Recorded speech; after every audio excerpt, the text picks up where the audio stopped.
వాక్కాయ పానీయం.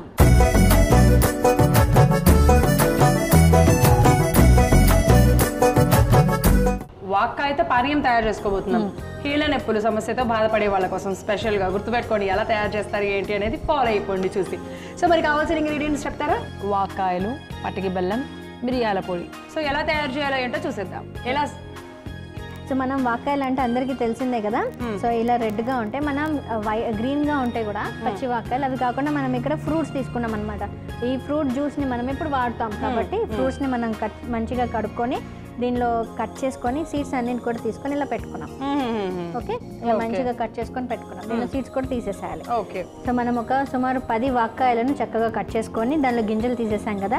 ఈ కప్పు వాక్కాయలను మనం జార్లో వేసేసుకున్నాం. ఓకే, తర్వాత పటిక బెల్లం ఇంత మోతాదులో మనం దీనిలో వేసేసుకున్నాం జార్లో.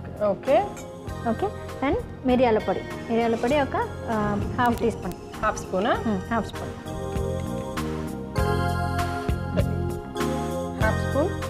మిరియాల పొడి. ఎందుకంటే మనకి వాక్కాయలు చాలా పుల్లగా ఉంటాయి కాబట్టి ఆ మాత్రం ఘాటు ఉంటే మనకి వాతాన్ని హరించడానికి కూడా ఇది మంచిగా పనిచేస్తుంది ఈ కాంపోజిషన్లో. అలానే దగ్గు జలుబు కూడా తగ్గుతుంది. ఓకే, ఇప్పుడు దీన్ని మెత్తగా మంచిగా మనం గ్రైండ్ చేసేసుకోవాలి. ఓకే. సో ఇప్పుడు మనం గ్రైండ్ చేసుకున్నటువంటి మిశ్రమం ఇలా తయారైంది. చూసారా ఎంత చక్కగా జ్యూసీ లాగా వచ్చేసిందో.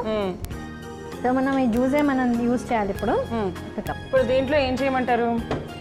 జ్యూస్ యాజ్ ఇట్ ఈస్ వేసేసేయండి. ఓకే, మొత్తం వేసేనా? వేసేయండి. ఓకే.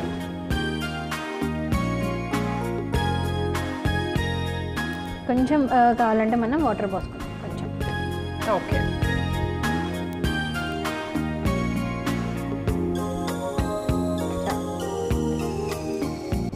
ఓకే, ఒకసారి కలుపుకుందాము. యా, ఇప్పుడు చెప్పండి మ్యామ్, ఇప్పుడు దీన్ని ఎలా తీసుకోవాలి ఏంటి అనేది చెప్పండి. ఇదిగో. సో ఈ వాక్కాయ పానీయం అనేటువంటిది ముఖ్యంగా మనం ఇప్పుడు యూజ్ చేస్తున్న ఎందుకంటే ఆస్టియోపోరోసిస్ అంటే మన కీళ్ళ వాతంతో బాధపడుతున్న వాళ్ళు ఉంటారు కదా, వాళ్ళకి ఎముకలలో గుల్లబారినట్టుగా అవ్వడము, గుజ్జు రాకపోవడము, తర్వాత ఇంకా బాగా సివియర్ బోన్ పెయిన్స్ అంటుంటారు. అలాంటి వాళ్ళకు ఈ రసాయనం అనేది చాలా ఉపయోగంగా ఉంటుంది. ఎందుకంటే దీంట్లో వాతాన్ని తగ్గించేటువంటి ముఖ్యమైన ఔషధంగా ఇది పనిచేస్తుంది.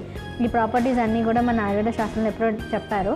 మనకి వాతాన్ని తగ్గిస్తుంది, అలానే కఫాన్ని కూడా తగ్గిస్తుంది, మనకి దీపన పాచనంగా పనిచేస్తుంది. అంటే డైజెస్టివ్ సిస్టమ్ని మంచిగా ఉత్తేజింపజేస్తుంది అనమాట.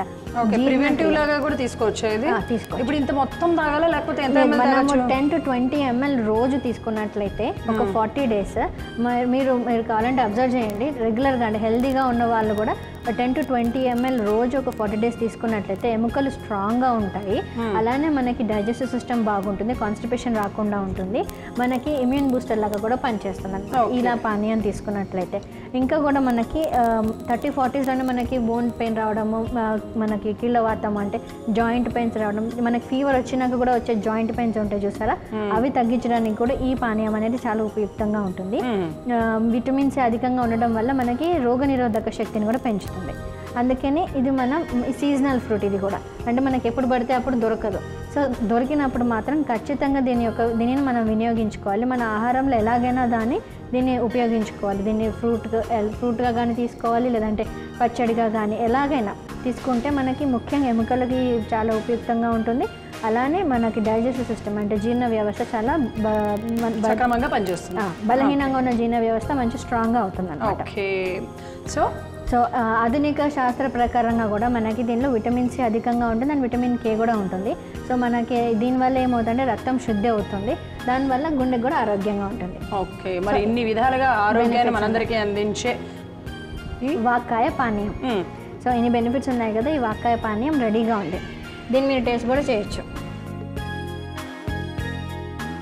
సో ఎస్, ఈ వాక్కాయ పానీయం మేడం టేస్ట్ చేయొచ్చు అన్నారు కాబట్టి నేను టేస్ట్ చేయట్లేదు. యూజువల్గా మనం ఏదైనా సరే ఇది అందరూ తీసుకోవచ్చు అని అన్నారు, ప్రివెంటివ్గా యూజ్ అవుతుంది అని అన్నారు కాబట్టి చూద్దాం.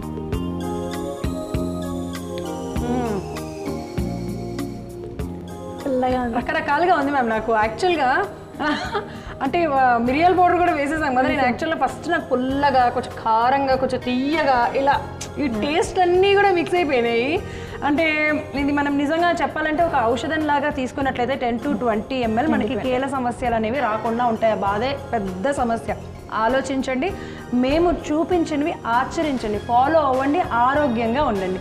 మరి ఇంత ఆరోగ్యాన్ని మనందరికీ అందించే వాక్కాయ పానీయం తయారు చేసుకోవడానికి కావాల్సిన పదార్థాలు తయారు చేసే విధానం మరొకసారి మీకోసం.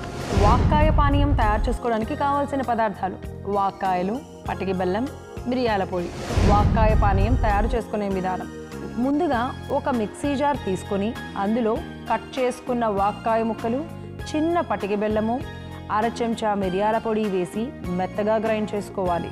గ్రైండ్ చేసుకున్న మిశ్రమాన్ని గ్లాస్లోకి పోసుకొని కొద్దిగా నీళ్లు పోసుకొని కలుపుకుంటే కీళ్ళ వాతాలను తగ్గించి, ఎముకల్లో బలాన్ని పెంచి, కఫాన్ని తగ్గించి, ఇమ్యూనిటీ బూస్టర్గా పనిచేస్తూ రోగ నిరోధక శక్తిని పెంచే వాక్కాయ పానీయం రెడీ.